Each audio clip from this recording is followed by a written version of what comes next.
From one generation to another, frustrated moms think and often say, just wait till you have your teenage daughter, meaning that their daughters would experience that same kind of drama that they went through, this type of karmic justice. But what if it's possible? If moms and daughters could avoid that drama trap and experience a close and enjoyable connection. As a child, I thought my mom was perfect. She was cultured, intelligent, and strong. There was a right way to do everything, from making the beds to cutting a tomato. Back then, she could do no wrong, but I felt like a slacker. When I was about 11, she had a mother of a moment. After I quickly beat her in a checkers game, she yelled, "If you're so damn smart, why don't you make straight A's in school?" The result was not straight A's, but a lot of drama, and I pushed her out of my teenage life. Now, fast forward to 1996 in a dark hospital room. I promised my baby girl, I'll be different. And by the way, you can cut that tomato any way you want. Now skip ahead. My daughter is 11 and very preteen. I've been a family therapist for 16 years. I am an expert on teen when I had my mother of a moment. I had an agenda and she did not get it right, and I laid into her. But when I looked into her eyes, my heart sank. I'd become the enemy. 5 years later, my daughter is a junior in a prestigious high school for performing arts. She's pursuing a career in dance, and I'm thrilled. This is what I want for her. But then she decided to quit dance because of pressure and knee injuries. This wasn't my agenda, but this time it drew us closer as mother and daughter. There were no angry words, and that door stayed open. So how did my relationship go from being the enemy to being her ally? What started with me. I realized I had become this 24/7 monitor sounding like, "Would you clean your room? Start your homework." The problem is that monitor is a monologue. It's not a relationship. I'd factored my daughter out of the equation. As I shifted from being obsessed with my agenda, I started paying attention to her. I realized I only saw the tip of the iceberg, that I needed to slow down and make space to see what was below the surface, to see who my daughter really is, to see her brilliance and her pain. And then I noticed that at the core of most of the drama was stress and pressure. And yes, there are biological reasons for this. Teens are hardwired for drama with that undeveloped prefrontal cortex and the dominant limbic system.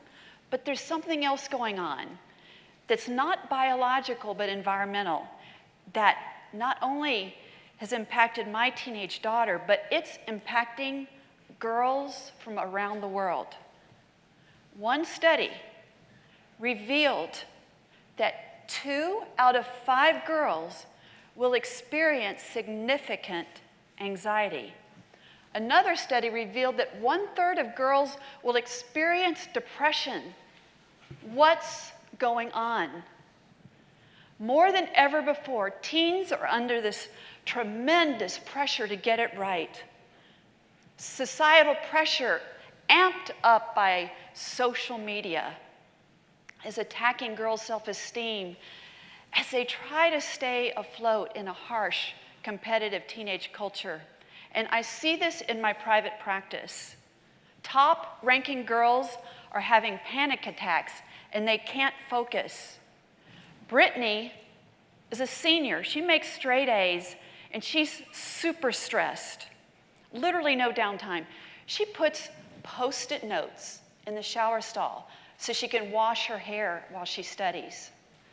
And Amber, she's in the top 8 percentile of her class, And yet she tells me, I can't get anything right. My mom has a right way to do everything. As hard as I try, I feel unworthy. So do moms add to this pressure? Yes, they do. And this is a common trap that we can often fall into. See, moms feel this pressure to have successful daughters so that we can feel like good mothers and avoid feeling judged. Societal pressure shapes mom's definition of success, which forms her agenda and fuels that 24/7 monitor. This is not a recipe for success for either mother or daughter. It's a recipe for drama, shame, unworthiness, because no one can achieve these perfectionistic standards, and that's not success. So something's wrong here. With a cultural bias towards productivity and achievement, there's no time to relax. Key ingredients that bring happiness and meaning to our lives, they're being devalued and therefore neglected. But we can do something about this. So here are 3 key strategies that you can use to dial down the drama. So here's the first. It's the lost art of hanging out. And this is where mom takes off her monitor hat.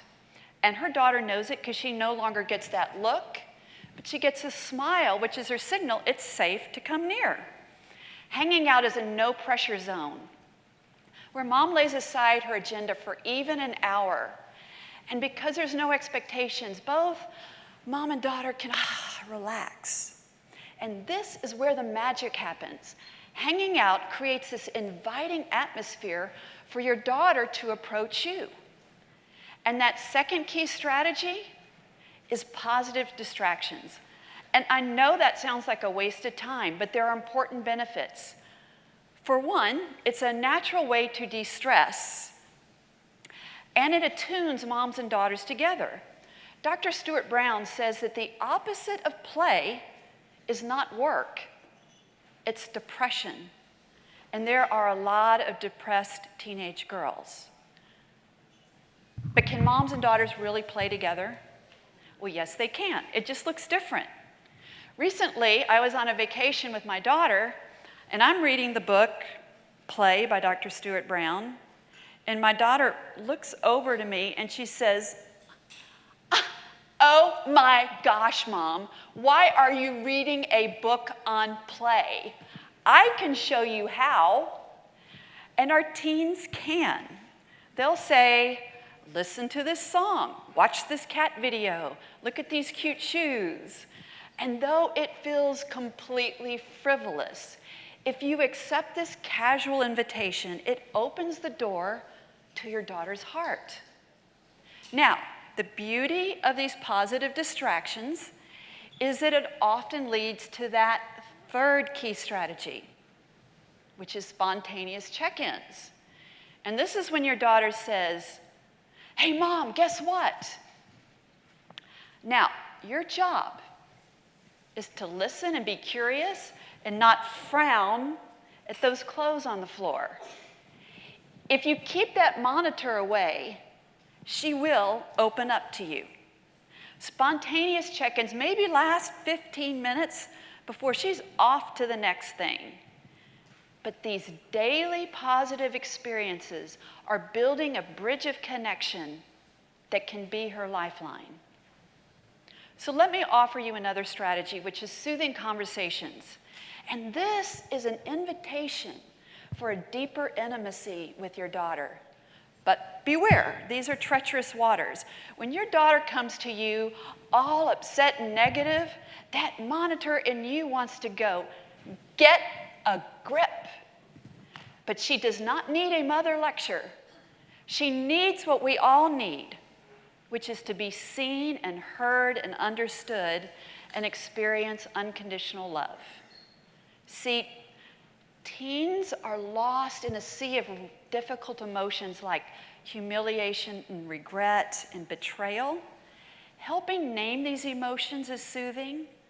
Kindness and empathy can also calm those stormy waters. Advice can come later. So making time every day to hang out for positive distractions, spontaneous check-ins, and soothing conversations, it not only dials down the drama, but it opens up these amazing opportunities for you and your daughter. After I started putting into practice the things that I've shared with you, something remarkable happened one evening back when my daughter was a senior in high school. She was in her busy spring semester and she was out with her friends, or so I thought. And I was home alone, feeling sad that my daughter would be leaving soon. And then I hear this knock at the door. It was my daughter. And she said, "Mom, get in the car." And I thought, now what? But we drive off, that music blaring through downtown Houston, and she turns to me and she says, "I know you're my mom, but you're the best person to ask. We're kind of alike. I mean, you're writing your book and you speak, but we both want to change the world. Mom, where do I start?" I was stunned. She'd been watching my life. That's what impacted her, not my agenda. So the hope I have to offer you is this. Those mother moments, they can happen, and they probably will. There are no perfect mothers or perfect daughters. And the good news, it's never too late to heal that connection. And in my quest to free my daughter of expectations and agendas, I became free. And what is that freedom?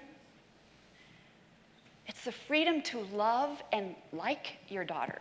It's the freedom from that pressure to be perfect. It's the freedom to play no matter how old you are. And it's the freedom for both mother and daughter to each define their own unique definitions of success. And it's the freedom to keep choosing love and not judgment. You can transform the drama into limitless opportunities for you and your daughter now and for future generations.